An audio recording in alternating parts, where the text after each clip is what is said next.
आज की क्लास में हम लोग देखेंगे निर्णय पाठ। दिए गए रेखाखंड पर दिए हुए एक बिंदु से लंब खींचना है। यहाँ पर लंब खींचना है और इसमें 2 पॉइंट होंगे। सबसे पहला तो हमारा होगा जब बिंदु रेखाखंड पर दिया हो और दूसरा जब रेखाखंड से बाहर दिया गया हो।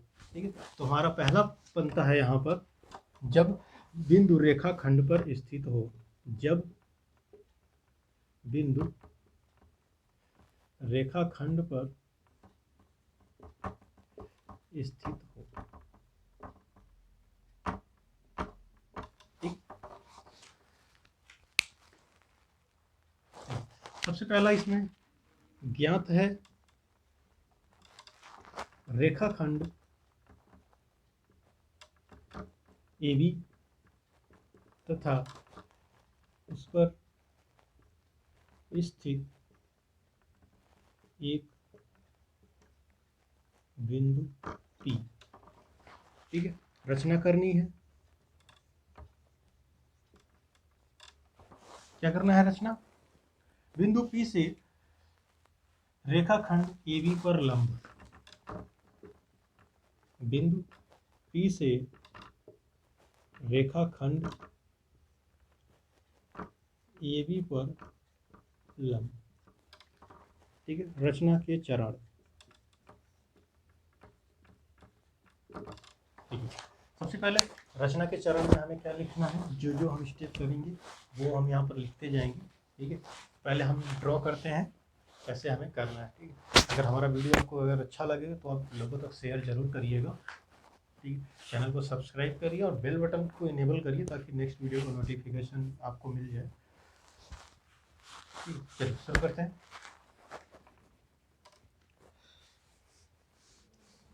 देखिए, अगर वीडियो आपकी ज़रूरत का नहीं हो फिर भी अगर आपको अच्छा लग रहा हो तो जिन्हें ज़रूरत है उनको शेयर जरूर करिएगा। ठीक है, चलिए सबसे पहले तो हमें क्या करना है, यहाँ पर एक रेखाखंड AB हमको खींचना है। तो हमने AB खींच दिया, रेखाखंड AB।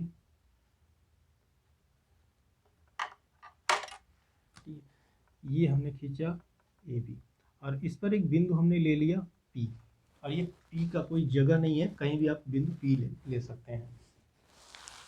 अब क्या करना है, एक त्रिज्या लेकर, कोई भी एक त्रिज्या लेकर एक हमें चाप लगाना है। कहाँ पर? रेखाखंड AB पर। तो एक कोई त्रिज्या ले लीजिए आप प्रकार में और उस पर एक चाप लगा दीजिए इस तरीके से।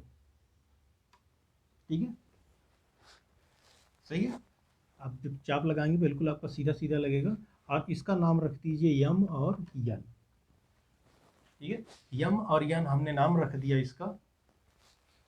और फिर अब आपको क्या करना है, फिर एक चाप लेना है जो यम और पी से ज़्यादा दूरी का हो। थोड़ा सा और ज़्यादा बढ़ा के एक त्रिज्या लेनी है क्योंकि हमें यहाँ पर कट करनी है। तो जो भी चाप हमने लिया था उससे कुछ बढ़ाकर चाप लेना है और फिर बिंदु यम पर प्रकार की सुई रखकर एक चाप यहाँ पर लगानी है। ठीक है, इस तरीके से यह कि यहाँ चाप यहाँ लगाएंगे और सेम उसी चाप से बिंदु यन पर प्रकार की सुई रखनी है और फिर एक चाप यहाँ पर लगानी है। वो होगा इस तरीके से। और ये जो बिंदु पर जहाँ पर ये दोनों काटते हैं उसका नाम हम रख देते हैं कुछ भी। ये हो गया, इसका नाम हम ओ रख देते हैं। ओ को यहाँ लिखते हैं। ठीक है, फिर आपको क्या करना है, ओ और पी को मिला देना है। ये हो गया। ठीक है,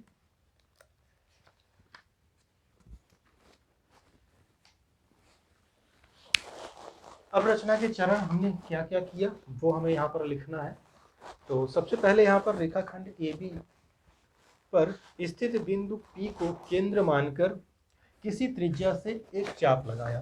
ठीक है, तो पहला रचना के चरण आएगा रेखाखंड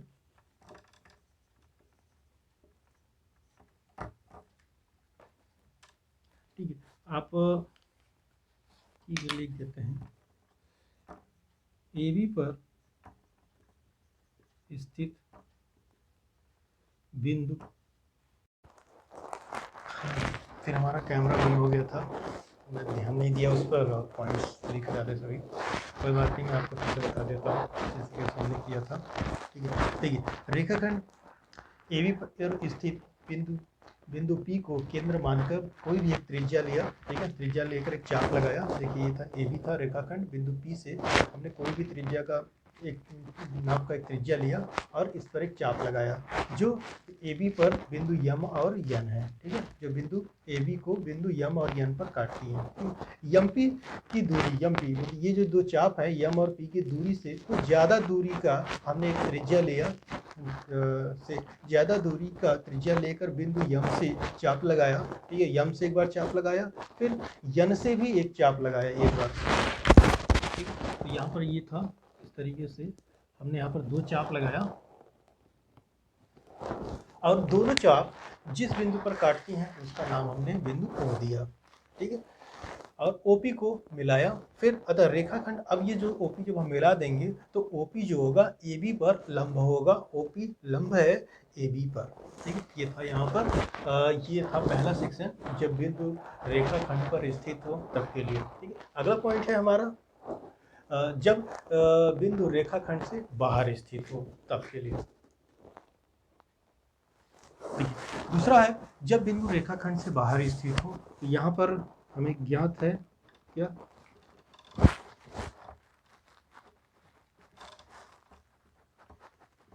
रेखाखंड तथा एक बिंदु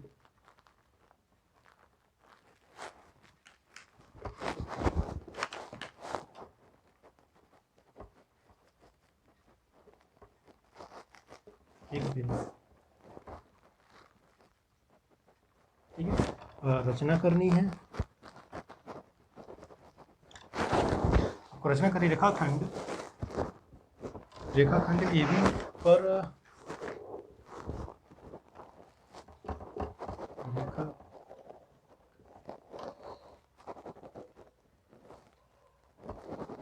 नाम नहीं है, कोई दिक्कत नहीं।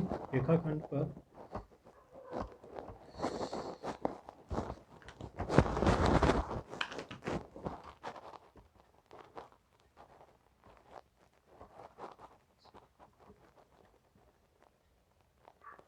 ठीक है,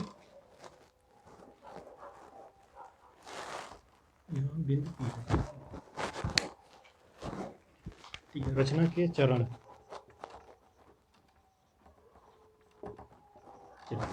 पहले देख लेते हैं कैसे करना है यहाँ पर हमें। ठीक है, इसके लिए सबसे पहले हमें क्या करना है, यहाँ पर एक रेखा खींचते हैं।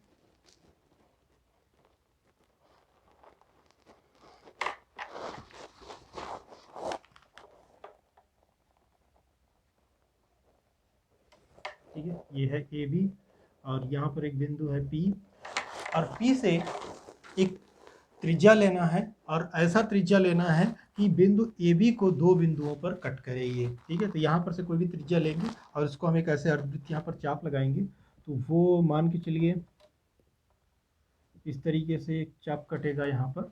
ठीक है, तो इसका नाम हमने रख दिया यम और इसका नाम रख दिया हमने यन।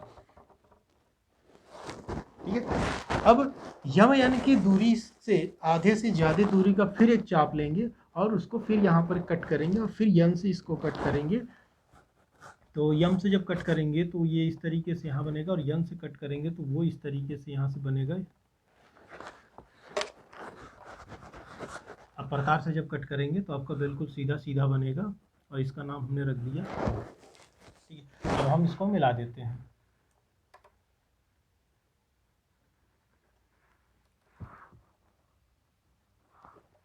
ठीक है, ये मिल जाएगा और ये जो होगा, अब ये 90 डिग्री का कोण होगा। जब आप इसको नापेंगे तो 90 डिग्री का कोण मिलेगा। अब यहाँ पर हम ये लिख सकते हैं ये पर, और इसका नाम है वो, और इसका नाम रख देते हैं ABC। ठीक है, C एक बिंदु है बीच में और ये हो जाएगा AB पर लंब होगा ये हमारा PC या CP लिखते हैं। ठीक है, चलिए, रचना के चरण हमने जैसे जैसे किया था सेम वो हमें यहाँ पर रचना के चरण में लिखना। ठीक है, तो बिंदु P को केंद्र मानकर तथा उचित त्रिज्या लेकर चाप लगाया।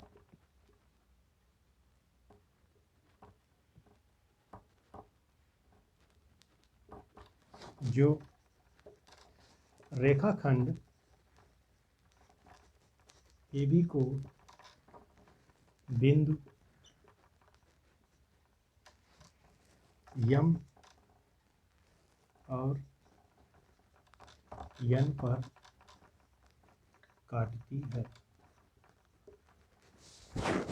ठीक है, ये हमने बिंदु P से एक चाप लगाया। दूसरा पॉइंट, बिंदु M से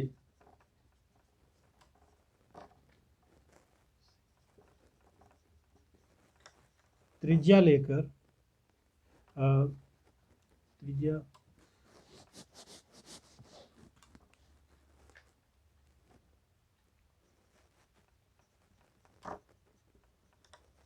कोई त्रिज्या लेकर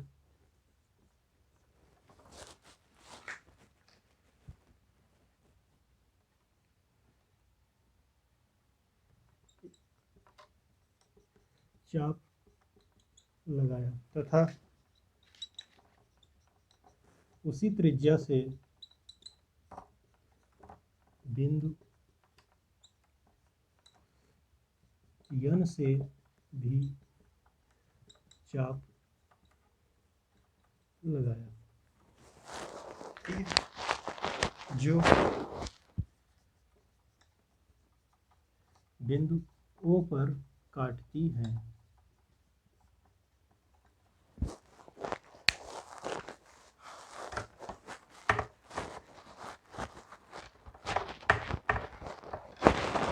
अगला हो जाएगा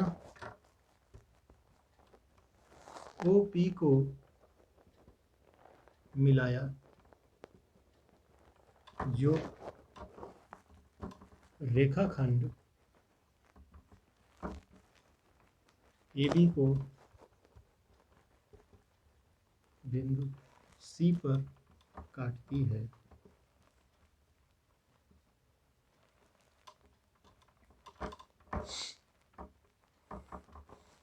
ठीक है, ये हो गया। अतः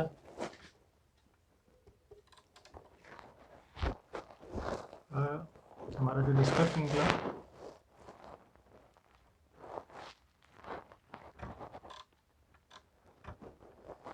ये हम इस तरीके से नहीं लिखेंगे।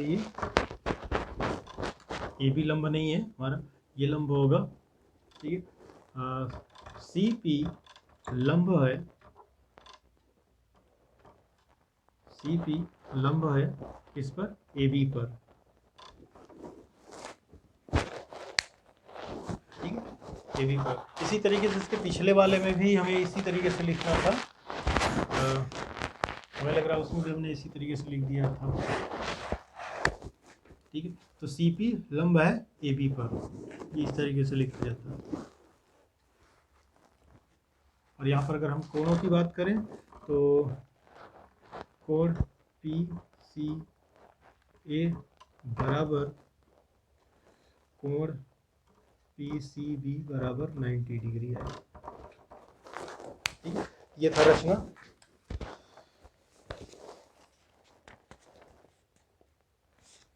ठीक है, तो ये हो गया यहाँ पर। और अगर इसमें कोई अगर डाउट हो रहा हो, अगर कुछ चीज़ें नहीं समझ आ रही हैं, कमेंट्स आप जरूर पूछ लीजिएगा। ठीक है, तो अभी के लिए इतना ही इसमें। ठीक है, चलिए मिलते हैं नेक्स्ट क्लास में, और फिर 4D को सॉल्व करते हैं, फिर उसके बाद दक्षता अभ्यास है। ठीक है, थैंक फॉर वॉचिंग। और अगर कोई डाउट हो तो कमेंट से ज़रूर पूछ लीजिएगा इसमें।